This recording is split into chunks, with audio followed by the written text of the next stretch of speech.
আজ আবারও একটা ভ্লগ ভিডিও শেয়ার করব। সেই কালী পুজোর পর থেকে আর ভ্লগ ভিডিও করা হয়নি, কারণ তো আমি বলেইছি আমার চ্যানেলে শর্ট ভিডিও আসে, তার জন্য ভিডিও শুরু করেছি ট্রেন থেকে।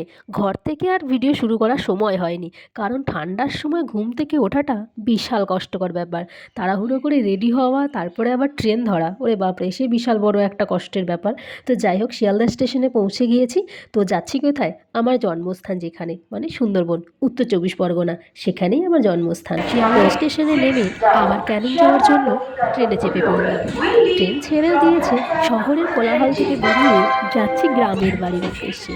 সেখানে এক শান্তির জায়গা, যেদিকেই তাকাবে সেদিকেই নদী, নালা, পুকুর, জলকর, মানে চাষবাস, এইসবই সবাই ব্যস্ত। একটা ট্রেন চেঞ্জ করে আবারও একটা ট্রেনে চেপে পড়লাম।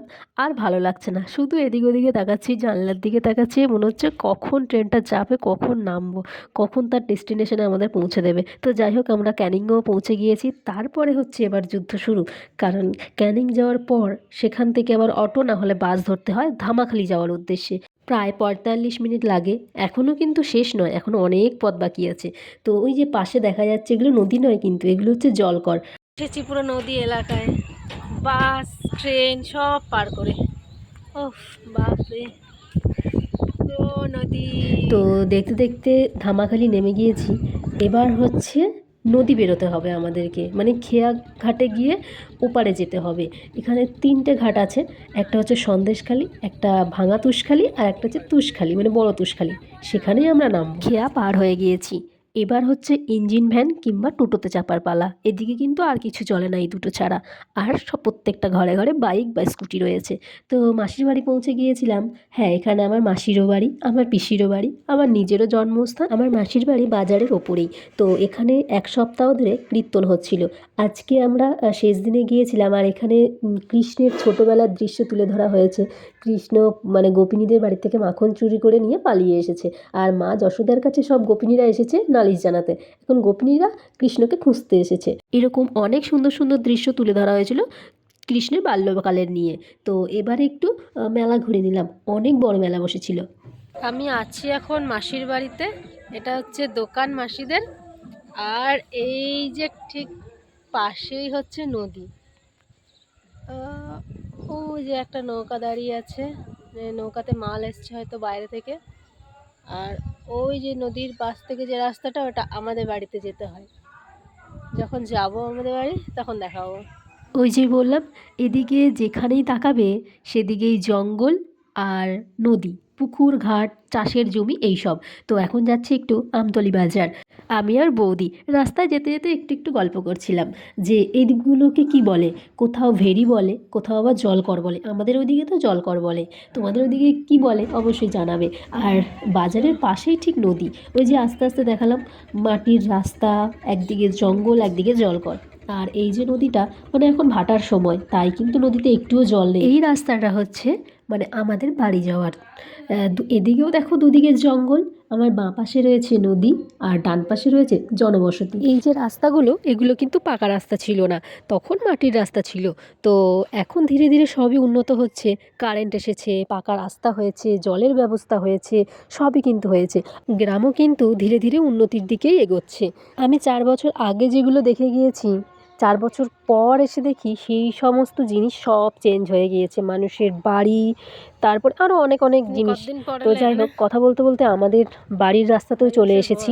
এই যে আমি দেখাচ্ছি হাত দিয়ে, এই বাড়িটাতে, মানে এই বাড়িটাতে নয়, এটা এখন অন্য একজনের বাড়ি, কিন্তু এই যে পাশের জায়গাগুলো এখনও আমাদের রয়েছে। আর ওইটুকু জায়গা একজন কিনে ওখানে বসেছে আর কি।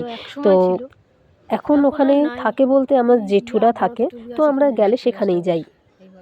এখানে কিন্তু আমাদের সমস্ত রকমের চাষ হতো, সমস্ত রকমের ফলের গাছ সব ছিল।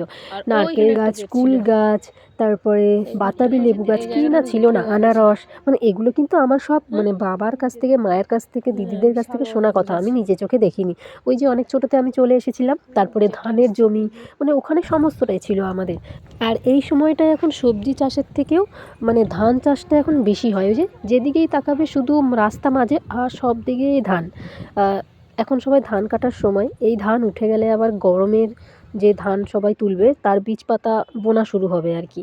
তো এই যে এখনও ওই যে বললাম গ্রাম উন্নত হয়েছে, ধানের মেশিনও পর্যন্ত এখন মানে গ্রামেও চলে এসেছে। ওই নদীপথে আনতে হয় মানে মেশিনকে, তো মেশিনও চলে এসেছে। এখন অনেক মানুষের কষ্ট কমে গিয়েছে, কারণ গ্রামের তো মানুষের এভাবেই মানে অর্থ উপার্জন করে বেশিরভাগ মানুষই।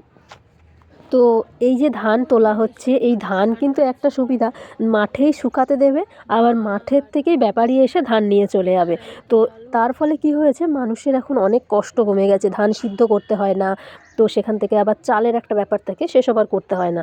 একদিকে ভালো হয়েছে। মা আবার সেই সমস্ত কাজগুলো একটু আমার জেঠিমার সঙ্গে করে দিচ্ছিল, কারণ আমার মা যখন আগে থাকতো ওখানে তখন তো এইসব কাজ করতেই হতো, তো মা সেসব কিছু ভোলেনি। কারণ এই যে সব জমিগুলো তখন আমার বাবাও চাষ করতো, এখন হয়তো জেঠুরা করে। তো যাই হোক, মাও একটু জেঠিমার সঙ্গে একটু হেল্প করছিল, কারণ বহু বছর পর করছে বলে কথা। এরপর ধান মাঠ থেকে বাড়িতে গিয়ে জেঠিমাদের বাড়িতে সারা দিন থেকে দুপুরে খাওয়া দাওয়া করে রাত্রের খাওয়া দাওয়া সেরে আমরা চলে গিয়েছিলাম মাসির বাড়ি। তারপরের দিন মাসিকে আমি বললাম যে মাসি আমার একটু মাছ ধরতে ইচ্ছা করছে। ব্যাস, মাসি আমাকে সমস্ত কিছু এনে দিল, বড়শি, তারপরে মাছকে তো বড়শির আগায় মানে আটা বা ময়দা বা কেঁচো কিছু লাগিয়ে খেতে দিতে হবে, তো কেঁচো টেচো কিছু ছিল না, তার জন্য আমাকে আটা মেখে দিয়েছিল একটু, তো আমি সেটা দিয়েও মাছ ধরে নিয়েছি। আমি কিন্তু 7টা মাছ ধরেছিলাম। আমিও কিন্তু পারি বড়শি দিয়ে মাছ ধরতে। এই যে, তো যাই হোক, তার পরের দিন আমরা গিয়েছিলাম একটু ঘুরতে। এইটা হচ্ছে রায়মঙ্গল নদী। ওরে বাপরে কি বড়! এই নদীটা পার হতে হবে আমি আর বৌদি, মানে দেখেই তো ভয়ে পুরো মানে কি বলবো জড়সড় হয়ে গেছে। আমার থেকে বৌদি একটু বেশি ভয় পাচ্ছিল। আমরা যাব এই নদী পেরিয়ে ওই পার, মানে যোগেশগঞ্জ বলে একটা জায়গা সেখানে। তো আমার ভিডিওটা এই পর্যন্তই, তারপরে আর কোনো ভিডিও করা হয়নি। যদি আমি বাড়ি চলে এসেছি, তারপরে এই ভিডিওটা এডিট করছি। তোমাদের কার কার গ্রামে বাড়ি অবশ্যই কমেন্ট করে জানিও। আজকের মতো ভিডিওটি এই পর্যন্তই, দেখা হবে নেক্সট কোনো ব্লগ ভিডিও নিয়ে। ততক্ষণের জন্য আমার শর্ট ভিডিও দেখে আমাকে জানিও যে তোমাদের কেমন লাগলো। আজকের মতো বাই, দেখা হবে নেক্সট ভিডিও নিয়ে।